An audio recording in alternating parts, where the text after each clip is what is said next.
Hello there everyone and welcome back. So today guys, we're going to detail the Mercedes C-Class interior. DIY approach, anyone can do it. All the tools can be brought from Amazon and it's pretty easy, and the car itself is not hammered or any means, but we're gonna get started now, and we're going to be starting by blowing off an interior with the leaf blower. The leaf blower is not the most powerful one.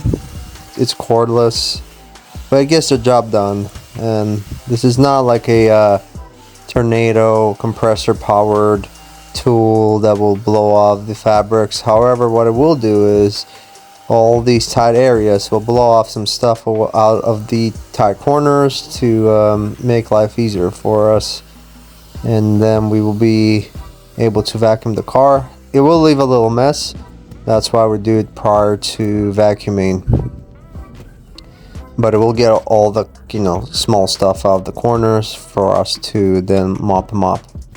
I use a vacuum brush to brush out all of the dirt, crumbs and stuff like that in order for me to vacuum it later on, make the vacuuming process easier.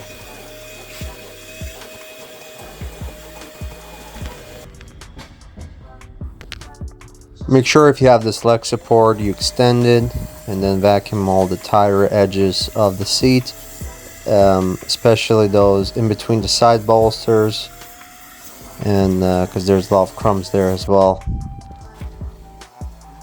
So now I'm using a vacuum cleaner and a 26 Japan soft brush to release the trap dirt.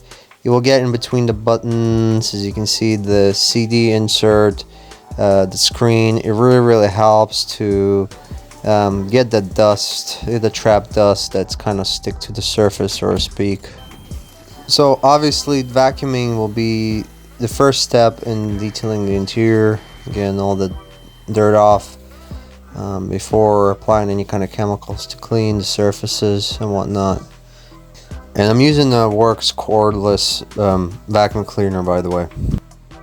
So the rear of the car, but most cars really, it's the leather itself is not it's not greasy or anything like that. It's not contaminated, so I just wipe it down with the microfiber cloth and my all-purpose cleaner from valetpro interior all-purpose cleaner, diluted 1 to 10. And now I'm applying a turtle wax leather conditioner, which will protect the leather. And I prefer to divide the car into two sections, the back and the front. First I vacuum the whole of the car, and then I start with the rear to chemically apply cleaning and then apply the protection as well. So now I'm just wiping down the leftovers from the interior conditioner and cleaner.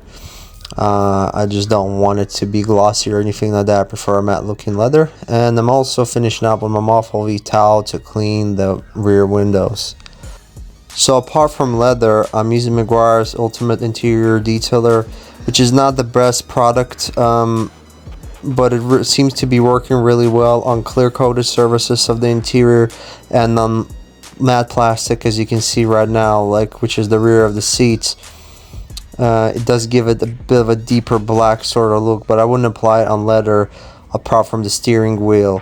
So now we're going to use our main sort of star of this video, which is this scrubbing pad. And actually it's not an aggressive scrubbing pad. It's really gentle. It has these nylon bristles.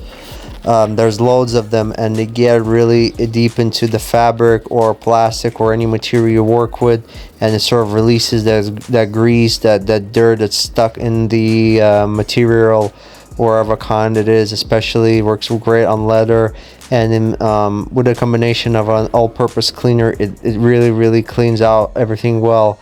And you have to scrub it the surface first and then mop it up with the microfiber towel. And as soon as the surface dries out, you will see a really nice looking matte surface. The steering wheel is a really great example of showing off how this technique works and why the scrubbing brush is so great. Scrubbing pad.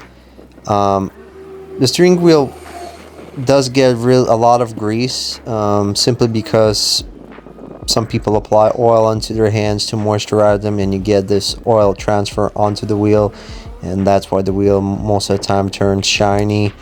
And as well, as you can see, because I applied the all-purpose directly into the scrubbing pad, there's literally no splatter all over the place that you have gotten with a brush, and it's really awkward to do the wheel cleaning with a brush. So this scrubbing pad is really ideal for the steering wheel. And however, I wouldn't use it on buttons, because buttons are sort of powder coated with this it's not a plastic dip, but it's like a plastic sort of material that they apply onto the buttons. And I just use my microfiber cloth to gently wipe down the buttons, and it works quite great and degreases it, picks up all the dirt, the microfiber cloth, and it leaves a nice finish. Basically same technique as on the I apply on the front seats. We didn't do it on the back ones because they're quite clean and they're not greasy, but the front ones are, because they're used the most. And we're just gonna work in an all-purpose cleaner into the leather, just like we did previously, and mop off the dirt. And this is basically our sort of second stage after vacuuming, which is just chemically removing the dirt and grime off the surface. And there we're just gonna finish up detailing all the parts of the interior with our Meguiars Ultimate Quick Detailer. And as you can see, all the surfaces are quite matte. The leather ones, the plastic is quite matte. That's what we want. And now I'm going to just apply the leather conditioner, which I apply only on the seats, or like the armrest, which is made out of leather. And the interior detailer, I basically apply it on plastic. You can see there are some leather components here. I will also apply it on these leather components, and it leaves a nice finish, as I mentioned before, because an all-purpose itself won't really finish off the glossy surfaces that well like this product would. And I left the windows for the very last step, so that I don't overspray them with any kind of other chemical. Now using my waffle V towel, one wet side and one dry side. I use like two buffing, just a two-step method to clean the window. And basically the window wasn't too bad at all. I didn't have to use like a scrubbing pad, I mean like a magic eraser, to clean the window from the inside, because it wasn't that dirty, so, to be honest. And now I'm just applying, as you can see, the Meguiars interior detailer. I lightly mist it on the microfiber cloth, and I use a really small layer of it to apply on the rest of the surfaces. This surface, this metallic, not metallic, sorry, the piano black sort of clear coated Mercedes, they use it a lot, I think, in a lot of cars as well. It looks really nice, but it's an absolute headache when you touch it. It just, you see all the imperfection on it. And I use the glass cleaner because it's also suitable for car screens, and I clean the screen the same way I would clean the window. And as you can see, it's very glossy. I like finishing off that sort of surface with a interior detailer because it's just shiny, and the results are very rewarding. And everything looks just like it should. Everything looks brand new. And I just finish off the car with the inner window wipe down, so to speak. You have to be very careful here to avoid any kind of streaks and all that, but the windows weren't too bad from the inside anyway. So I spent nearly about an hour and a half, maybe 2 hours, which wasn't too bad, to be honest. I didn't use a steamer or any fancy extraction tools because I simply don't have them. But for most people, this kind of interior detail will suffice. Thank you for watching the video, guys. Like and subscribe, and I'll catch you in my next videos.